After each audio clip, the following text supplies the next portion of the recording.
បើសិនជាមិនឲ្យមនុស្សយើងមានភាពលោភលន់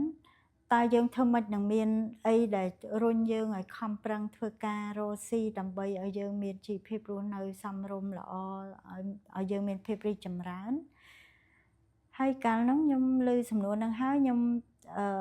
ដឹងប៉ុន្តែខ្ញុំអត់ដឹងឆ្លើយថាម៉េចខ្ញុំយល់ប៉ុន្តែខ្ញុំអត់ដឹងឆ្លើយថាម៉េចតែឥឡូវខ្ញុំមានចម្លើយខ្លះជំរាបសួរបងប្អូនទាំងអស់គ្នាកាលពីវីដេអូមុនពេលបងប្អូនមើលហើយយល់ឃើញមិនដែរតកតងនឹងអ្វីដែលខ្ញុំបានចែកម្លែកអំពីភាពលោភលន់ហើយនឹងឫសគល់ឬក៏មូលហេតុដែលធ្វើឲ្យយើងមានភាពលោភលន់បើសិនជាបងប្អូនមានចំណុចអីគួរឲ្យចាប់អារម្មណ៍អាចចែកម្លែកក្នុង comment ឲ្យខ្ញុំដឹងផងណាចាហើយនៅក្នុងវីដេអូនេះខ្ញុំនឹងបន្តនៅវិធីសាស្ត្រក្នុងការកាត់បន្ថយភាពលោភលន់ហើយខ្ញុំប្រើពាក្យកាត់បន្ថយហ្នឹងដោយសារតែខ្ញុំយល់ឃើញថាក្នុងនាមជាមនុស្សធម្មតាយើងអត់អាចបញ្ឈប់ភាពលោភលន់បានទេយើងអាចបញ្ឈប់ខ្លួនឯងមិនឲ្យមានភាពលោភលន់យើងមិនអាចកាត់ផ្ដាច់ឫសគល់នៃភាពលោភលន់របស់យើងបានទេប៉ុន្តែអ្វីដែលយើងអាចធ្វើបានគឺជាការអភិវឌ្ឍខ្លួនឯងដើម្បីកាត់បន្ថយវាម្ដងបន្តិចជាប្រចាំនៅក្នុងជីវិតរបស់យើងមុននឹងចូលទៅដល់វិធីសាស្ត្រហ្នឹងខ្ញុំចង់បន្ថែមបន្តិចបន្តួចទៅលើអត្ថន័យនៃភាពលោភលន់ដោយសារខ្ញុំឃើញវីដេអូរបស់ខ្ញុំមុនហ្នឹងមានការខ្វះខាតមួយចំនួនតូចហើយខ្ញុំចង់ភ្ជាប់ជាមួយនឹងវីដេអូនេះបន្ថែមទៅលើអ្វីដែលខ្វះខាតហ្នឹងតែមុននឹងចែករំលែកនឹងខ្ញុំលើករឿងរ៉ាវផ្ទាល់ខ្លួនរបស់ខ្ញុំមួយកាលពីខ្ញុំអាយុ20ជាងហើយពេលនោះខ្ញុំដើរលេងបុណ្យនំទូកហើយខ្ញុំក៏កលេចទៅឃើញលុយជ្រុះនៅលើផ្លូវ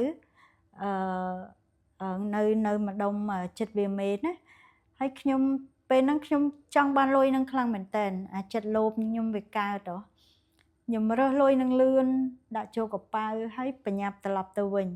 ពេលទៅដល់ឆែកមើលលុយទៅមិនមែនសោះតាមពិតលុយនឹងលុយសែនលុយខ្មោចចាអញ្ចឹងប៉ុន្តែខ្ញុំឃើញថាពេលហ្នឹងគឺខ្ញុំមានចិត្តលោភចង់បានលុយនឹងខ្លាំងណាស់រហូតដល់ថ្នាក់ខ្ញុំរើសលុយនឹងលឿនដើម្បីកុំឲ្យមានអ្នកផ្សេងឃើញហើយបើសិនជាម្ចាស់គេនៅក្បែរកុំឲ្យគេឃើញមានគំនិតចឹងទៀតណាចាអញ្ចឹងចេតនាហ្នឹងមិនគ្រាន់តែរើសធម្មតាវាចូលចង់លួចគេណាដើម្បីបានលុយហ្នឹងណាកាលពីពេលហ្នឹងណាបើគិតមើលខ្លួនឯងទៅចាអញ្ចឹងខ្ញុំចង់ភ្ជាប់អត្ថន័យនៃភាពលោភលន់ហ្នឹងថាវាមិនមែនតែសំដៅទៅលើតែរឿងរបស់ទ្រព្យឬក៏រឿងអីធំដុំនៅក្នុងជីវិតយើងសូម្បីតែរឿងតូចតាចឲ្យតែចិត្តយើងលោភចំបានគឺជាការលោភលន់ហើយឲ្យតែចិត្តយើងនឹងវាចង់បានខ្លាំងហួសហេតុអត់សមហេតុសមផលហ្នឹងគឺជាសេចក្តីលោភហើយណាមិនថារបស់ហ្នឹងតូចប៉ុណ្ណាសូម្បីតែជួនកាលលុយ100 200 1000 2000រៀល10000 20000 100000 50000ឬក៏របស់ទ្រព្យអីទូចមួយឲ្យតែយើងចង់បានដែលវាមិនសមហេតុផលហើយយើងអាចនឹងស្ដែងចេញទៅជាសកម្មភាពពាក្យសម្ដីដែលធ្វើយ៉ាងណាដើម្បីឲ្យយើងបានរបស់ហ្នឹងហើយជួនកាលមិនមែនតែរបស់ហើយសូម្បីតែមនុស្សនៅក្នុងតំណែងហ្នឹងក៏យើងមានភាពលោភលន់ដែរណាចាអញ្ចឹងនេះជាអ្វីដែលខ្ញុំចង់បន្ថែមហើយភ្ជាប់ជាមួយនឹងរឿងហ្នឹងដែរខ្ញុំនឹកឃើញសំណួរមួយដែលកាលពីមុនមកខ្ញុំធ្លាប់ទៅចែកគ្នាជាមួយមិត្តភ័ក្តិបងប្អូនទៅមានអ្នកលើកសំណួរមួយថាបើសិនជាមិនឲ្យមនុស្សយើងមានភាពលោភលន់តើយើងធ្វើម៉េចនឹងមានអីដែលរុញយើងឲ្យខំប្រឹងធ្វើការរកស៊ីដើម្បីឲ្យយើងមានជីវភាពរស់នៅសមរម្យល្អឲ្យយើងមានភាពរីកចម្រើនហើយកាលហ្នឹងខ្ញុំឮសំណួរហ្នឹងហើយខ្ញុំដឹងប៉ុន្តែខ្ញុំអត់ដឹងឆ្លើយថាម៉េចខ្ញុំយល់ប៉ុន្តែខ្ញុំអត់ដឹងឆ្លើយថាម៉េចតែឥឡូវខ្ញុំមានចម្លើយខ្លះទៅលើរឿងហ្នឹងហើយវាអាចភ្ជាប់ជាមួយនឹងដំណោះស្រាយដែលខ្ញុំនឹងចែករំលែក8ចំណុចដើម្បីបងប្អូនអាចយកទៅវឹកហាត់អនុវត្តខ្លួនឯងក្នុងការកាត់បន្ថយភាពលោភលន់បានចឹងចំណុចទី1ឆ្លើយតបទៅនឹងសំណួរមិញហ្នឹងហើយក៏ជាគន្លឹះដោះស្រាយដែរហ្នឹងគឺបងប្អូនត្រូវការស្វែងយល់ឲ្យច្បាស់ថាអ្វីទៅជាភាពលោភលន់ ហើយនឹងមានពាក្យមួយទៀតគេហៅថាសុឆន្ទៈចាជាពាក្យដែលខ្ញុំរៀនពីមេរៀនធម៌របស់ពុទ្ធដែរអញ្ចឹងពីរហ្នឹងខុសគ្នាពីរហ្នឹងមានគោលដៅមានបំណងប្រាថ្នាដែលចង់បានដូចគ្នាជាការចង់បានដូចគ្នាពាក្យថាឆន្ទៈហ្នឹងគឺជាការចង់បានមានបំណងប្រាថ្នានឹងឯងហើយលោភលន់ហ្នឹងក៏យើងមានការចង់បានបំណងប្រាថ្នានឹងដូចគ្នាប៉ុន្តែពីរហ្នឹងសួរថាពីរហ្នឹងខុសគ្នាមិនបើយើងនិយាយពីភាពលោភលន់ដូចខ្ញុំបញ្យល់ខាងដើមអញ្ចឹងថាវាអត់សូវសមហេតុផលវាលើសពីការពិតវាប្រកបដោយទុច្ចរិតភាពទៀតពេលខ្លះណាពេលយើងចង់បានខ្លាំងពេកយើងអាចធ្វើរឿងទុច្ចរិតតាមរយៈសកម្មភាពពាក្យសម្ដីអីផ្សេងៗដើម្បីបានលទ្ធផលហ្នឹងហើយជួនកាលទៀតពេលយើងអត់បានលទ្ធផលហ្នឹងដូចអ្វីដែលយើងចង់បានយើងកើតទុក្ខខ្លាំងយើងខូចចិត្តយើងកើតវិបត្តិផ្លូវចិត្តយើងអត់អាចទទួលយកការពិតនឹងបានណាចាអាហ្នឹងគឺជាភាពលោភលន់ដល់ពេលសុឆន្ទៈគឺជាបំណងប្រាថ្នាដែលយើងចង់សម្រេចបាននៅក្នុងជីវិតយើងប្រចាំថ្ងៃមានរឿងផ្សេងៗដែលយើងចង់សម្រេចប៉ុន្តែយើងធ្វើវាប្រកបដោយការយល់ហេតុផលឃើញការពិតពីជីវិតហើយទោះបីជាយើងបានលទ្ធផលក៏យើងមើលឃើញថាអូផលហ្នឹងវាបានមកពីយើងខំកសាងហេតុអញ្ចេះមកហើយអញ្ចឹងវាសមហេតុផលហើយដែលយើងបានផលហ្នឹងណាដូចយើងដាំដំណាំអញ្ចឹងណាដាំដើមឈើដើមក្រូចដើមស្វាយដើមទុរេនដើមអីក៏ដោយបើយើងខិតខំប្រឹងប្រែងទៅលើការអនុវត្តការដាំដុះនឹងគ្រប់គ្រាន់ស្រោចទឹកគ្រប់គ្រាន់ដាក់ជីល្អគ្រប់គ្រាន់ថែទាំល្អគ្រប់គ្រាន់ផលនឹងចេញមកតាមហ្នឹងហើយអញ្ចឹងវាអត់មានអីដែលมันហួសហេតុទេណាចាផលលទ្ធផលដែលយើងសម្រេចបានហ្នឹងវាចេញពីសមិទ្ធផលនៃការខំប្រឹងរបស់យើងពិតប្រាកដហើយយើងឃើញការពិតនឹងត្រឹមត្រូវហើយជួនកាលទៀតពេលដែលយើងធ្វើអីមួយទៅឧទាហរណ៍រស់ស៊ីទៅវាខាតវាអីអញ្ចឹងណាក៏យើងឃើញហេតុផលដែរថាមូលហេតុអីបានយើងខាតដោយសារយើងសម្លឹងមើលទៅអូយើងខ្វះអញ្ចេះយើងខ្វះជំនាញយើងខ្វះធនធានយើងខ្វះពេលវេលាយើងខ្វះអីផ្សេងអញ្ចឹងទៅអញ្ចឹងនៅពេលដែលយើងយល់ហេតុផលនឹងហើយយើងអត់កើតទុកទោមនោះជាមួយនឹងលទ្ធផលដែលវាអត់ទាន់ចេញនឹងទេប៉ុន្តែយើងនឹងខំប្រឹងពង្រឹងខំប្រឹងធ្វើការខំប្រឹងអភិវឌ្ឍខ្លួនឯងខំប្រឹងប្រម៉ែប្រមូលនៅអ្វីដែលយើងខ្វះខាតហ្នឹងប្រមូលវាគ្រប់មកហើយយើងនឹងបានលទ្ធផលហ្នឹងហើយអញ្ចឹងអ្នកដែលមានសុឆន្ទៈនៅក្នុងជីវិតគឺគាត់ឃើញការពិតត្រឹមត្រូវហ្នឹងស្របតាមហេតុនិងផលហើយគាត់អត់មានការទុកទោះបីជាលទ្ធផលចេញមកដូចចិត្តក៏គាត់ឃើញហេតុផលដែលថាវាអត់ដូចចិត្តដោយសារវាអញ្ចឹងអញ្ចឹងគាត់សូវកើតទុកច្រើនទេហើយគាត់ក៏អត់ដេញទៅតាមរកអ្វីដែលលើសហួសកម្រិតដែលគាត់អាចធ្វើបានដែរណាចាអញ្ចឹងបើគាត់ចង់ទៅខ្ពស់គាត់តខំកសាងអាគ្រឹះខាងក្រោមនឹងម្ដងមកកម្មទៅណាអញ្ចឹងគាត់ផ្ដោតទៅលើការកសាងខ្លួនឯងពីក្រោមទៅលើណាចាដូចពាក្យចាស់ថាចាស់ខ្លះគាត់ខាត់ក្មេងៗថាឲ្យកុំសម័យខ្ពស់ពេកចាដោយសារតែគាត់បារម្ភថាក្មេងៗហ្នឹងមើលការពិតអត់ត្រូវហើយសម័យខ្ពស់ហ្នឹងហើយលោតទៅធ្វើអីចង់និយាយថាផ្លោះជំហានផ្លោះកម្មយើងអត់ទៅតាមដំណាក់កាលមួយយើងច្រើនតែពេលដែលយើងធ្វើដោយចិត្តលោភៈហ្នឹងគឺយើងច្រើនតែផ្លោះ10 20ជំហានយើងអត់ឃើញអាជំហានទូចនេះយើងឃើញតែជំហានធំណាហើយយើងផ្លោះដល់ពេលយើងផ្លោះទៅយើងអត់មានគ្រឹះមាំយើងដួលហើយណាចាអាហ្នឹងហើយតែយើងដួលយើងកើតទុក្ខហើយចានឹងឯងគឺជាគន្លឹះមួយដែលថាចង់ដោះស្រាយបញ្ហាហ្នឹងគឺយើងត្រូវការបំលែងចំណង់របស់យើងហ្នឹងឲ្យចេញពីភាពលោភលន់មកជាសុឆន្ទៈវិញណាចាទី2គឺយើងត្រូវការស្គាល់ខ្លួនឯងស្គាល់ថា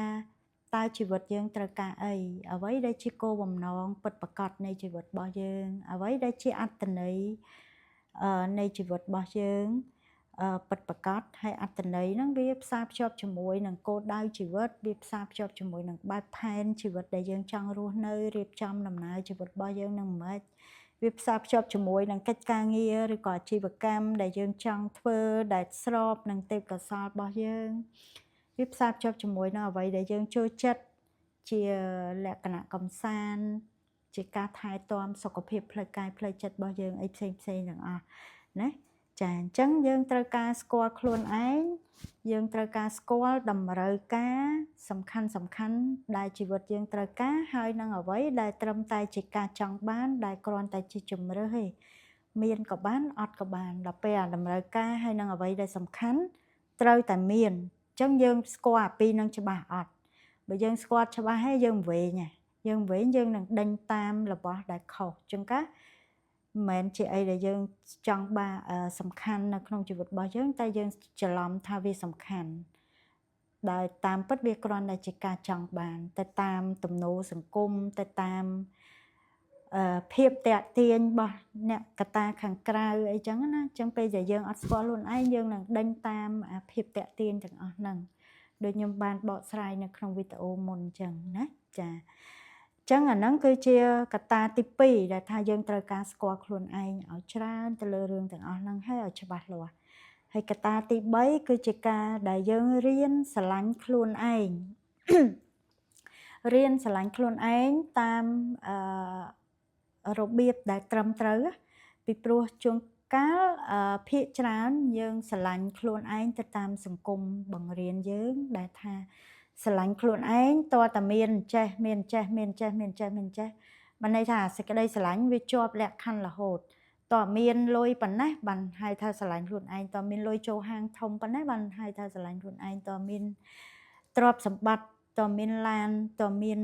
ផ្ទះវិឡាតើមានអីចឹងណាចឹងទៅបានហៅថាស្រឡាញ់ខ្លួនឯងតាមពិតខ្ញុំមិនបដិសេធទេថាហ្នឹងអាចជាផ្នែកមួយនៃការស្រឡាញ់ខ្លួនឯងប៉ុន្តែវាមិនមែនជាផ្នែកមួយទាំងស្រុងទេហើយក៏វាមិនមែនជាផ្នែកមួយដែលជាការពិតទាំងអស់ដែរការពិតមួយផ្នែកទៀតដែលបងប្អូនខ្លះអាចមិនទាន់ដឹងគឺជាការស្រឡាញ់ខ្លួនឯងដោយការចម្រើននៅមេត្តាករុណាពិតប្រាកដហើយមេត្តាករុណាហ្នឹងគឺស្រឡាញ់ខ្លួនឯងដល់អត់លក្ខខណ្ឌណាបានន័យថាមិនចាំបាច់ថាយើងជាមនុស្សคล้ายទៅជាស្អីទេមិនចាំបាច់ថាតើយើងคล้ายទៅជាសេដ្ឋីតើយើងคล้ายទៅជាកំពូលមនុស្សរីកចម្រើនទៅលើរឿងអីមួយបានហៅថាបានយើងស្រឡាញ់ខ្លួនឯងទេយើងអាចស្រឡាញ់ខ្លួនឯងដោយយើងមិនចាំបាច់คล้ายជាអីដោយយើងមិនចាំបាច់មានអីទេយើងអាចស្រឡាញ់ខ្លួនឯងជាខ្លួនឯងអាហ្នឹងគេហៅថាស្រឡាញ់ខ្លួនឯងបែបមេត្តាករុណានឹងឯងអញ្ចឹងនៅពេលដែលយើងមានអាការស្រឡាញ់ខ្លួនឯងបែបមេត្តាករុណានឹងច្រើនណាអាស្រឡាញ់ខ្លួនឯងបែបសម្ភារៈនិយមវានឹងថយចុះហើយចាវានឹងថយចុះដោយខ្លួនឯងហើយពេលដែលយើងបង្កើនស្រឡាញ់បែបមេត្តាករុណាតែបើយើងខ្វះអាហ្នឹងយើងនឹងដេញតាមអានេះតែបើយើងបង្កើនអានេះទៅអានេះនឹងថយចុះណាចានេះតាមអ្វីដែលខ្ញុំបានឆ្លងកាត់ចាហើយមួយទៀតស្រឡាញ់ខ្លួនឯងដែលពិតប្រាកដហ្នឹងវាជាផ្នែកមួយដែលធ្វើឲ្យយើងស្គាល់ថាអ្វីទៅជាប្រភពនៃសេចក្តីសុខពិតរបស់យើងអញ្ចឹងពេលដែលយើងដឹងច្បាស់ថាអ្វីជាប្រភពនៃសេចក្តីសុខរបស់យើងនឹងឲ្យអត្ថភាពក្នុងការដេញតាមទៅអារសេចក្តីសុខពិតហ្នឹងអញ្ចឹងអាសេចក្តីសុខคล้ายៗវានឹងថយចុះដូចគ្នាណាពេលដែលយើងរកឃើញសេចក្តីសុខពិតកាន់តែច្រើនអាคล้ายៗថយចុះហើយអាคล้ายៗហ្នឹងភាគច្រើនគឺវាពាក់ព័ន្ធនឹងភាពលោភលន់នឹងដែរណាចានេះគឺជាវិធីសាស្ត្រទី3គឺការរៀនបណ្ដុះសេចក្តីស្រឡាញ់បែបមេត្តាករុណាឲ្យខ្លួនឯងហើយទី4គឺជាការបណ្ដុះនៅការដឹងគុណការត្រេកអរជាមួយនឹងអ្វីដែលយើងមានឧទាហរណ៍យើងកំពុងតែមានសុខភាពល្អយើងដឹងគុណខ្លួនឯងអត់យើងដឹងគុណសុខភាពនឹងអត់យើងកំពុងមានក្រុមគ្រួសារមួយដែលពេញលេញយើងដឹងគុណយើងត្រេកអរជាមួយនឹងអ្វីដែលយើងកំពុងមាននឹងអត់យើងកំពុងមានជីវភាពរស់នៅមួយសមរម្យមានហូបចុកគ្រប់គ្រាន់មានផ្ទះស្នាក់ល្អសមរម្យតែយើងដឹងគុណទៅលើចំណុចហ្នឹងទាំងអស់ហ្នឹងអត់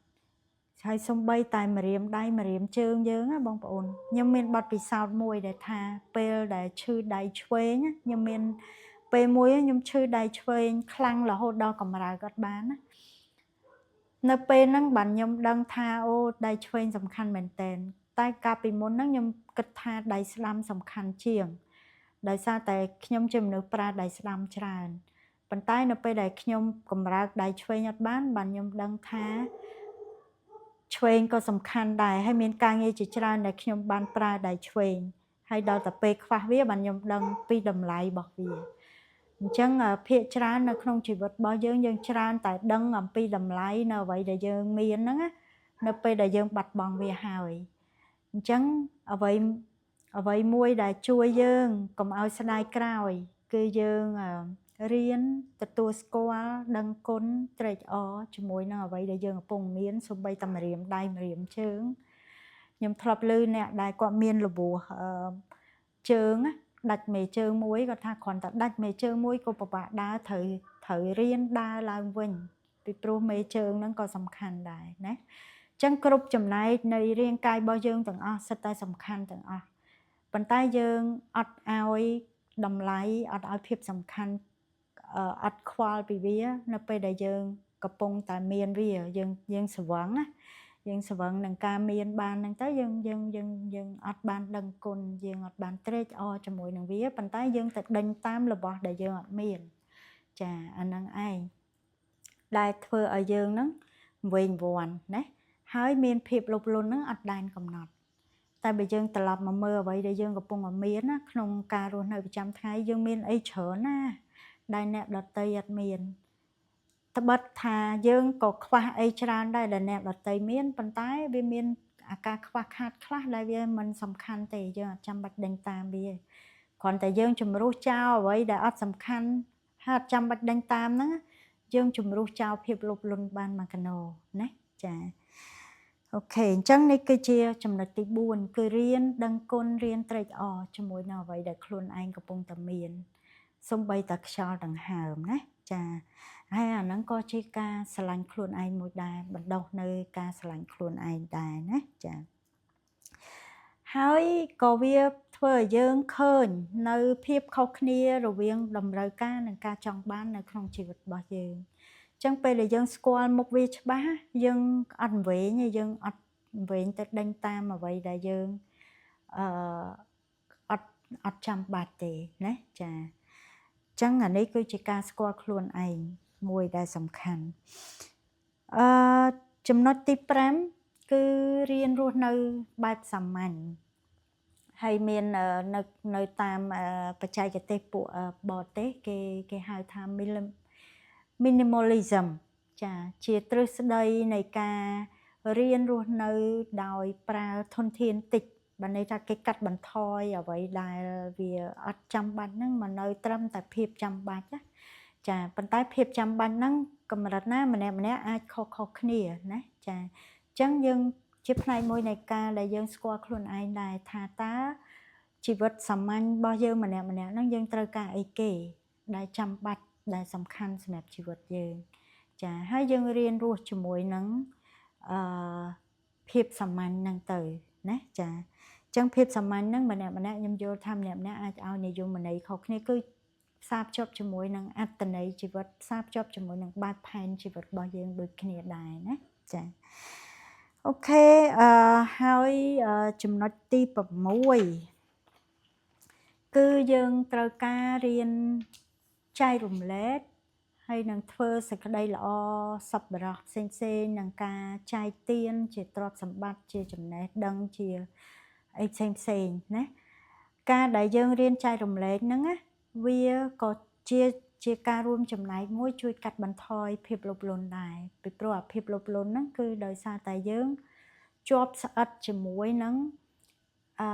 អ្វីដែលយើងចង់បាននឹងខ្លាំងហើយយើងសម្គាល់ថាវាជាសេចក្តីសុខប៉ុន្តែតាមពិតសេចក្តីសុខមួយបែបទៀតដែលជាសុខពិតប្រាកដណា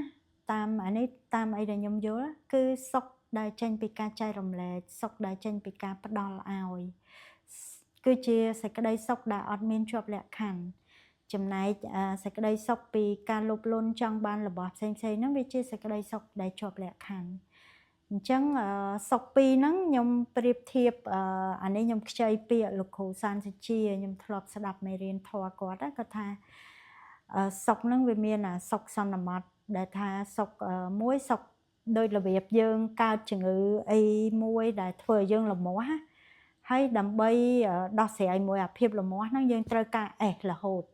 អេសពេលខ្លះអេសតើដាច់សាច់ខ្លួនឯងប៉ុន្តែដោយសារតែបញ្ហាហ្នឹងវាធ្វើឲ្យយើងចង់អេសហើយពេលដែលយើងអេសទៅយើងមានអារម្មណ៍ថាយើងសុខស្រួលដោយសារតែយើងកាត់បន្ថយភាពលមាស់ប៉ុន្តែសេចក្តីសុខហ្នឹងវាប្រៀបដូចជាភាពលោភលន់នឹងឯងដែលថាភាពលោភលន់ហ្នឹងគឺដូចសុខអេសលមាស់អញ្ចឹងដល់តែពេលសុខដែលពិតប្រាកដហ្នឹងគឺសុខដែលយើងជាលមាស់ហ្នឹងណាអញ្ចឹងជាលមាស់ហ្នឹងគឺសុខដែលអត់មានការជាប់ជំពាក់នឹងឯងដូច្នេះការដែលយើងរៀនចែករំលែកហ្នឹងគឺជាការរៀនលះនៅការជាប់ជំពាក់ចាហើយពេលដែលយើងចែករំលែកអីទៅកាន់អ្នកដទៃយើងឃើញគេសប្បាយចិត្តយើងឃើញគេមានសេចក្តីសុខអាហ្នឹងវាជាប្រភពនៃសេចក្តីសុខមួយរបស់យើងដែរហើយជាសេចក្តីសុខល្អជាសេចក្តីសុខដែលធ្វើឲ្យយើងមានសុខភាពល្អផ្នែកផ្លូវចិត្តចំណែកសុខអេសលមាស់នោះវិញសុខដែលចេញពីភាពលោភលន់ហ្នឹងវាអត់បានធ្វើឲ្យយើងមាន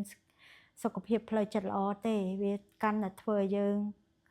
មានវិបត្តិផ្លូវចិត្តវារុញវាសុខបែបលោភលន់ហ្នឹងវារុញឲ្យយើងទៅរកវិបត្តិផ្លូវចិត្តតែសុខបែបលះបែបការដោះការជាប់ជំពាក់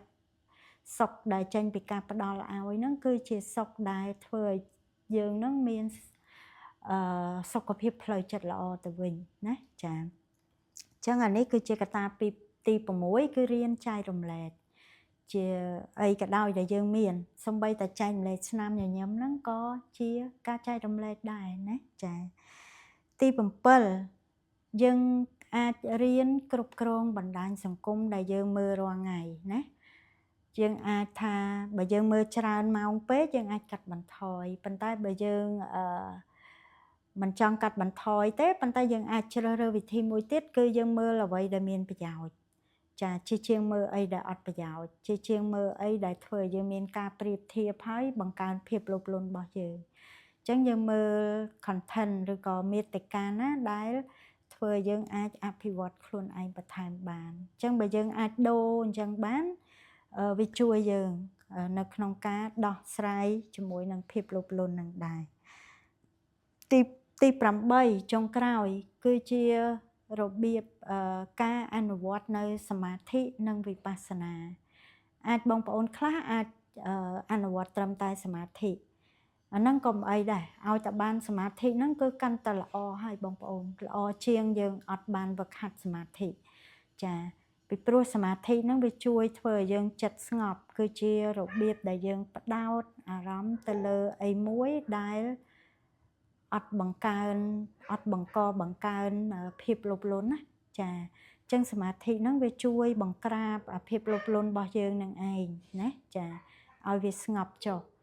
ហើយបើយើងបានមានឱកាសទៅដល់វិបស្សនាទៀតគឺកាន់តែល្អពីព្រោះវិបស្សនាគឺជារបៀបវឹកហាត់ផ្លាស់ប្ដូរផ្នត់ទម្លាប់ចិត្តពីទីជម្រៅចាអាហ្នឹងគឺជាវិធីសាស្ត្រកម្ពុជាដែលពពុទ្ធរកឃើញហើយណាបើបងប្អូនបានទៅដល់វិបស្សនាទៀតគឺកាន់តែល្អមែនតើតែបើសិនជាយើងអត់ទាន់មានលទ្ធភាពទៅដល់នោះទេយ៉ាងហោចណាស់ស្វែងរកការសមាធិតាមលទ្ធភាពដែលបងប្អូនអាចធ្វើបានណាចាហើយសមាធិដែលខ្ញុំទទួលបានបទពិសោធន៍គឺសមាធិបែបពពុទ្ធដែលបង្ក្រាបបន្ថយភាពលោភលន់នឹងបានតែបើបច្ចេកទេសអីផ្សេងអាហ្នឹងវាមានគោលដៅខុសៗគ្នាផ្សេងទៀតណាចាអញ្ចឹងនេះគឺជាវិធីសាស្ត្រទាំង8ដែលបងប្អូនអាចសិក្សាមើលទៅហើយសាកយកទៅអនុវត្តមើលហើយបើសិនជាបានលទ្ធផលមិនអាចទៅចែកជាមួយខ្ញុំបន្ថែមទៀតបានឬក៏បើសិនជាមានសំណួរអីបន្ថែមទៅលើរឿងហ្នឹងអាចផ្ដល់ជាសំណួរមកខ្ញុំនឹងអាចបកស្រាយនៅវីដេអូបន្ទាប់ទៀតបានចាសូមអរគុណជំរាបលា